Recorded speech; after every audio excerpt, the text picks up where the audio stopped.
Shalom saudaraku semuanya, salam sejahtera dalam kasih Tuhan kita Yesus Kristus. Saudaraku, mungkin waktu kecil kita pernah dan suka untuk bermain petak umpet, di mana ada orang yang berusaha untuk sembunyi dan berusaha untuk tidak ditemukan oleh orang lain. Suatu permainan yang menarik sekali ketika kita berusaha untuk sembunyi dan kita berusaha untuk mencari tempat yang paling aman supaya lawan main kita tidak menemukan kita. Nah, Yunus juga adalah orang yang berusaha untuk sembunyi, tetapi tentu saja dia gagal karena dia salah mencari lawan main. Karena lawan mainnya adalah Tuhan sendiri yang mencari dia. Kita melihat ayat yang kedua sampai dengan ayat yang ketiga, kitab Yunus berkata demikian. Berkatalah firman Tuhan kepada Yunus bin Amittai demikian. Bangunlah, pergilah ke Nineve, kota yang besar itu. Berserulah kepada mereka, karena kejahatannya telah sampai kepadaku. Tetapi Yunus bersiap untuk melarikan diri ke Tarsis, jauh dari hadapan Tuhan. Ia pergi ke Yafo dan mendapat di sana sebuah kapal yang akan berangkat ke Tarsis. Ia membayar biaya perjalanannya, lalu naik kapal itu untuk berlayar bersama-sama dengan mereka ke Tarsis, jauh dari hadapan Tuhan. Tarsis merupakan sebuah kota tempat di mana Yunus berusaha untuk bersembunyi jauh dari hadapan Tuhan. Ketika Tuhan menyuruh dia untuk pergi ke Nineve, karena dikatakan Nineve itu begitu sangat jahat, dikatakan bahkan kejahatannya telah sampai kepadaku. Kata aslinya mengarah kepada kejahatan Nineve telah naik sampai di hadapan Tuhan. Tuhan yang menggambarannya ada di sorga, bahkan kejahatan orang Nineve itu telah naik ke atas sampai di hadapan Tuhan. Begitu banyaknya, begitu luar biasanya kejahatan Nineve di hadapan Tuhan, jika dikatakan kejahatannya telah sampai kepadaku.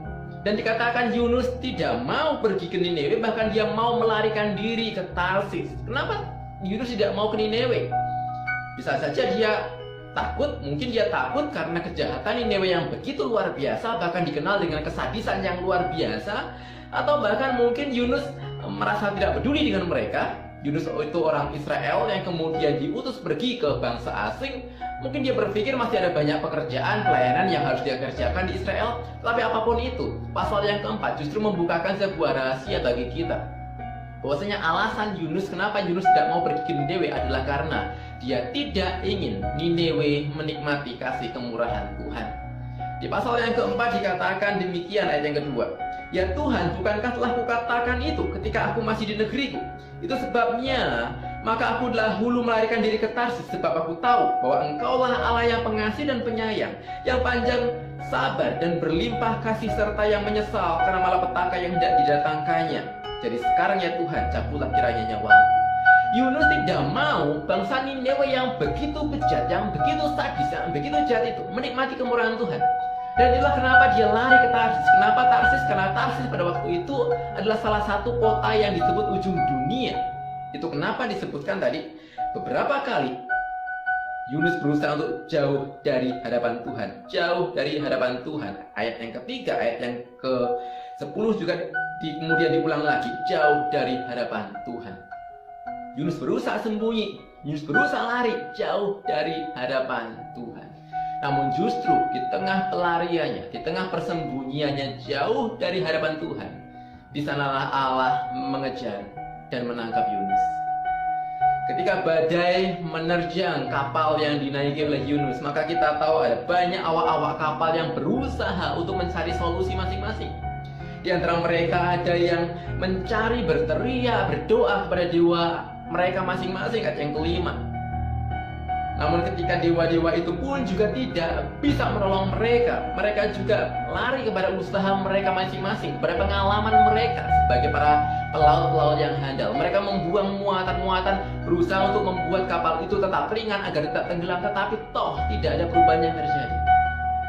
Semua dewa asing dan usaha diri tidak memberikan solusi.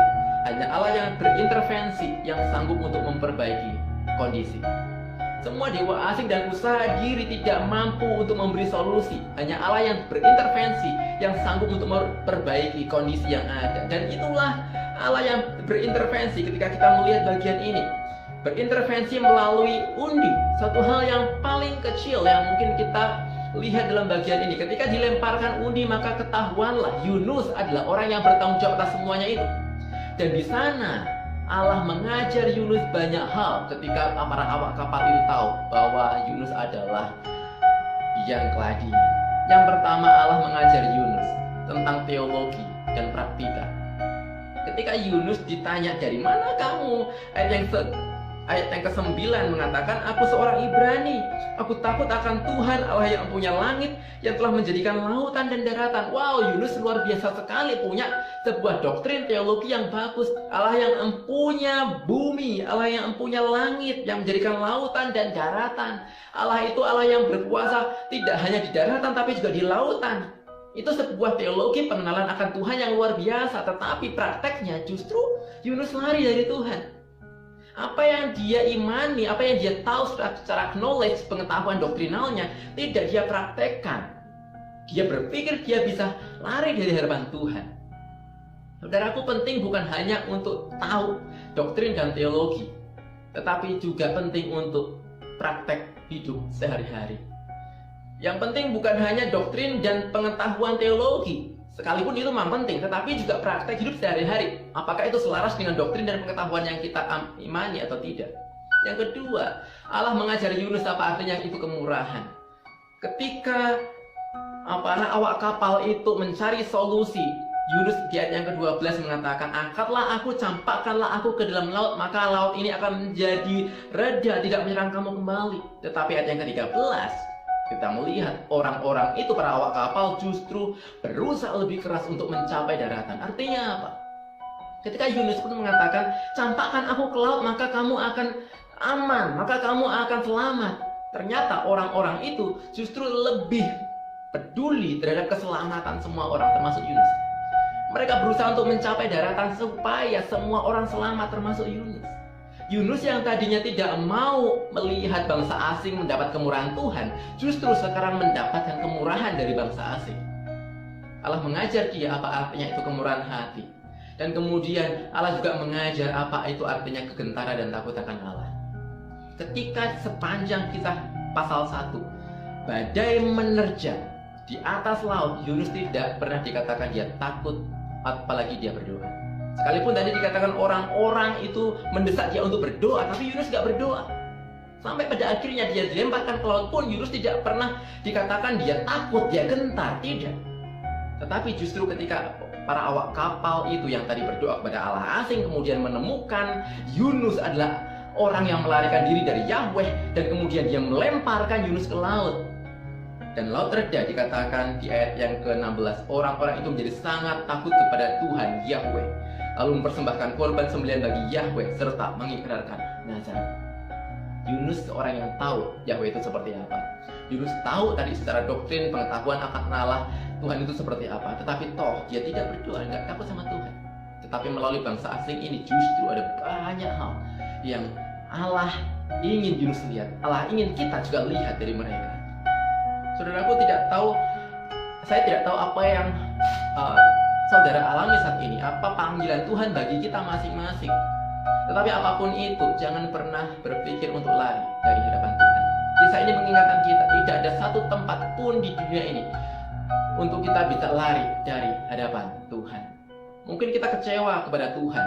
Dengan berbagai pengalaman hidup kita berusaha lari dari Dia. Kita berusaha lari dan mencari tempat di mana kita bisa merasakan damai menurut kita.